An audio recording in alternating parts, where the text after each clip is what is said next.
नमस्ते मित्रों, व्रत पूजा त्योहार चैनल में आपका स्वागत है। आज की वीडियो में हम आपको श्री कृष्ण द्वारा द्रौपदी के पूर्व जन्म की कथा का वर्णन सुनाऊंगी। कथा के पूर्ण फल प्राप्ति हेतु कथा को पूरा सुने। अगर आपने मेरे चैनल को सब्सक्राइब नहीं किया है तो जरूर कर लें, ताकि आने वाली कथाओं के नोटिफिकेशन आपको प्राप्त हो सके। अधिक माह यानी पुरुषोत्तम मास का वर्णन हमारे धर्म ग्रंथों में बहुत ही अधिक माना जाता है। इसमें पूजा पाठ, भागवत पुराण सुनना का अधिक महत्व है और इसका बहुत अधिक फल प्राप्त होता है। 8वें अध्याय की कथा। श्री कृष्ण का युधिष्ठिर आदि से द्रौपदी के पूर्व जन्म का वर्णन।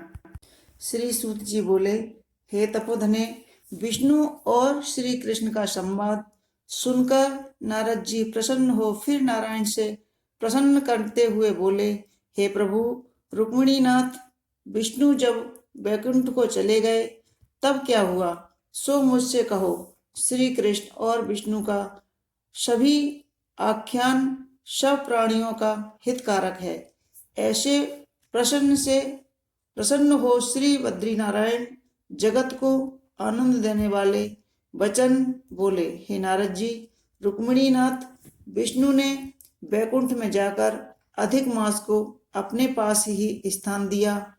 वहां निवास पाकर अधिक मास महा आनंद को प्राप्त हुआ और सब मासों का अधिपति होकर श्री विष्णु के साथ क्रीड़ा करने लगा। उधर विष्णु 12 महीनों में मलमास को सर्वश्रेष्ठ बनाकर मन में बहुत प्रसन्न हो चिंता मुक्त हुए। हे मुनि, नारद जी पश्चात भक्त वत्सल श्री कृष्ण युधिष्ठिर और द्रौपदी पर कृपा दृष्टि करते हुए अर्जुन से बोले, हे राजसिंह, मुझे ऐसा प्रतीत होता है कि दुख में डूबे होने से तुमने तपोवन में आकर पुरुषोत्तम मास का अनादर किया है और वृंदावन चंद का प्रिय मास तुम्हारे वन में रहने के समय अनजाने में चला गया। भीष्म, द्रोण और कर्ण के भय के कारण तुम लोगों को आने वाले तीसरे वर्ष के पुरुषोत्तम मास का भी ज्ञान नहीं रहा। वेद व्यास जी से प्राप्त विद्या की आराधना में लगे भयंकर युद्धशाली अर्जुन के इंद्रकील पर्वत पर चले जाने के दुख से तुम दुखित ही रहे।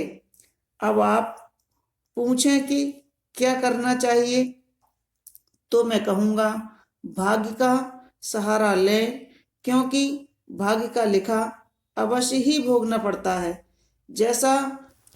जैसा होनहार होता है वैसा ही होता है। मनुष्य प्रारब्ध से ही सुख दुख भय आनंद को प्राप्त होता है। अब आप अदृष्ट पर ही निर्भर रहें। हे महाराज, अब आपके दुख भोगने का दूसरा कारण और कहता हूँ, वह बड़ा विलक्षण इतिहास भी सुनो। यह पांचाली द्रौपदी महाभाग्यशाली पूर्व जन्म में श्रेष्ठ मेधावी ऋषि की पुत्री थी। हे राजन, कुछ काल व्यतीत होने पर अत्यंत लावण्य युक्त और मनोहर नेत्रों वाली यह द्रौपदी उस समय 10 वर्ष की थी।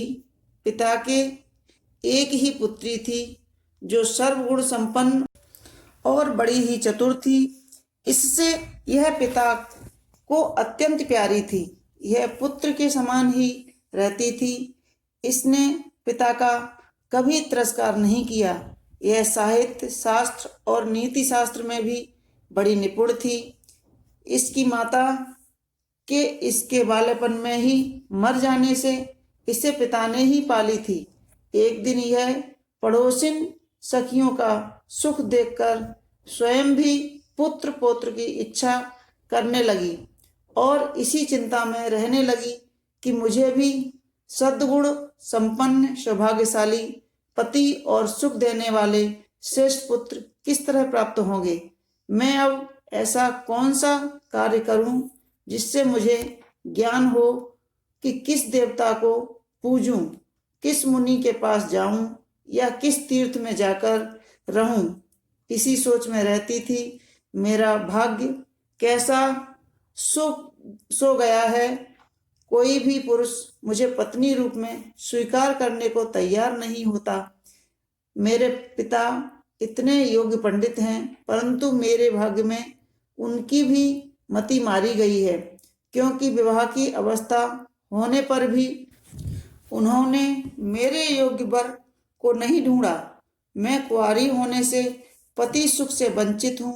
मेरे जैसी सखियां पति सुख भोग रही हैं। वैसे मैं नहीं जानती, मेरी माता मुझे बचपन में ही छोड़कर स्वर्गलोक को चली गई। इस प्रकार शोक और मोह की तरंगों से पीड़ित हो वह थपेड़े खाती रही। उधर मेधावी ऋषिराज पृथ्वी पर कन्यादान के निमित्त योग्य वर ढूंढ रहे थे, पर वैसा योग्य वर नहीं मिलने से उनका मनोरथ निराश हो गया।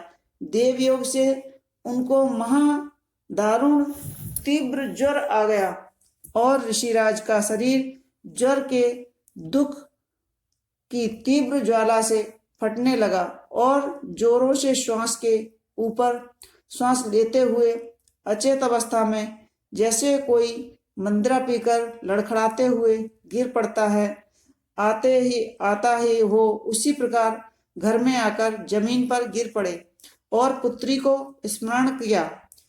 पुत्री भय से व्याकुल हो जैसे ही पिता के पास आई, तब तक वे मरणासन हो गए थे।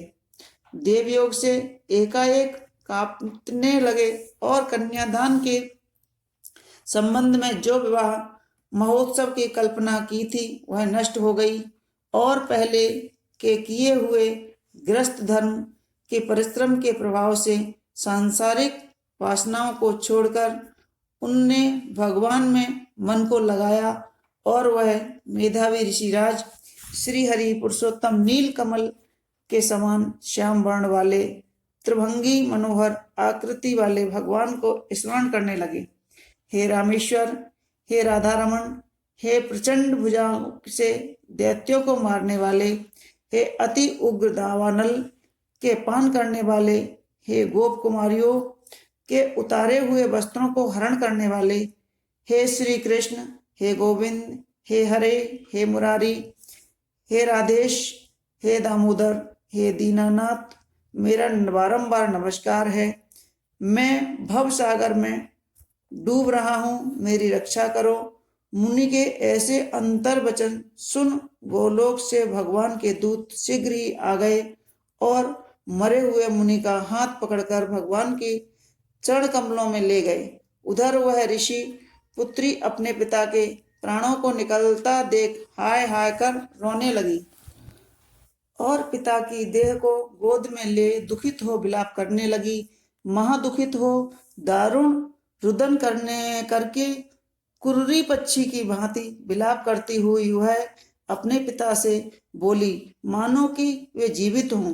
हाय पिता, हे पिताजी, हे कृपा सिंधु, अपनी पुत्री को आनंद देने वाले, आप भी मुझे अकेली छोड़कर गोलोक धाम को चले गए। हे तात, बिना पिता के अब मुझे कौन रखेगा? न मेरे भाई है, न और कोई कुटुंब का कोई, मेरी माता ही नहीं रही, कोई मेरे भोजन और कपड़ों की चिंता करेगा। हे पिताजी, अब मुझे वेद ध्वनि भी सुनाई नहीं पड़ेगी। इस तुम्हारे सूने आश्रम में मैं कैसे रहूंगी? इसमें मैं भी प्राण त्याग दूंगी। ऐसे जीने से क्या लाभ है? हे मुझे प्यार देने वाला पिता, बिना विवाह कार्य संपन्न किए आप कहाँ चले गए? हे तात, हे तपोनिधे, अब लौट आइए और अमृत के समान मीठी वाणी से मुझे पुकारिए। आप चुप क्यों हो गए हैं?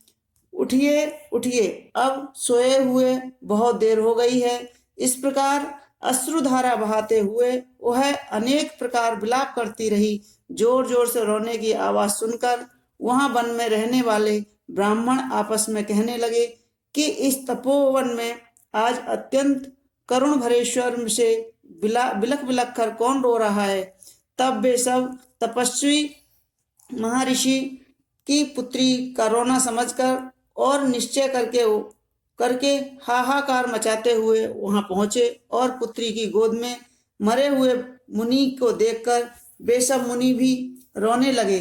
फिर पुत्री की गोद से सबको निकालकर शमशान में शिवालय के निकट ले जाकर चिता बनाकर अंत्येष्टि विधि से दाह क्रिया की।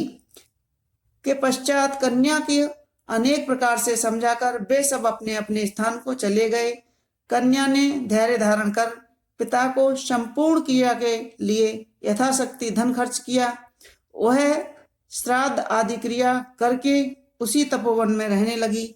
जिस प्रकार बछड़े के मर जाने पर गाय आंसू बहाते हुए खाना पीना छोड़कर बिलखती रहती है, उसी प्रकार वह पुत्री भी पिता के मरण जनित कष्टों से रोती बिलखती आंसू बहाती हुई खाना पीना छोड़ अत्यंत व्यथित रहती थी। यह थी 8वें अध्याय की कथा। आगे की कथाएं कंटिन्यू सुनने के लिए आप मेरे चैनल को लाइक करें, शेयर करें और कृपया सब्सक्राइब जरूर करें। धन्यवाद।